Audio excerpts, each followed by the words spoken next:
tell you two stories about my watch here. Now, nothing really fancy about this watch, but as you'll be able to see, it's a combination analog and digital watch. And the first story is this. The first story deals with how this watch was created. Now, there was a project director from Japan.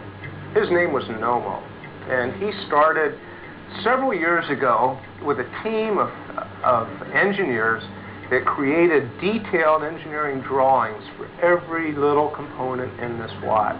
Calculations obviously had to be made to size all of the different gears that created the analog mechanism, to calibrate the timing mechanisms, and to create the integrated circuits for the part of the digital display. But in the end, what did they have? Well, really what they had was just an attractive ornament. It wasn't really a timepiece yet. And in fact, it didn't serve any purpose until somebody wound the watch up. Then it became a timepiece. Now I'm going to tell you story number two about how this watch evolved. You see, billions of years ago, the Earth was really much more favorable to manufacturing than it is today. There was there was a sea of ooze that surrounded the Earth, and the sea of ooze just happened to have all the right little elements in it that were needed for this watch. It had little teeny pieces of metal, and it had little teeny pieces of the silica that would eventually make the crystal, and little bitty pieces of paint that were all floating around in this ooze.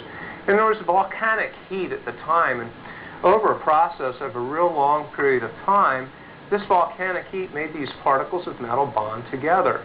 And as they continued to tumble in this ooze over billions and billions of years, a few of these pieces of metal started to form these highly precision gears, and it was very fortunate that they just happened to be exactly the right size necessary to create a timepiece.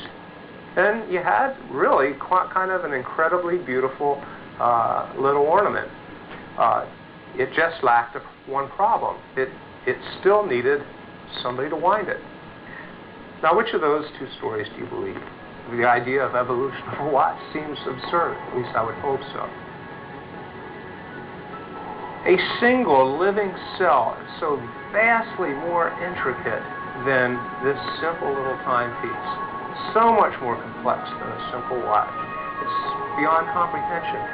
Just think about a few things. Watches don't reproduce. They don't diagnose themselves or heal themselves. They don't think. They don't create. The list goes on and on and on. So why do we laugh at some story of a evolved watch and teach evolution of a far more complex living cell?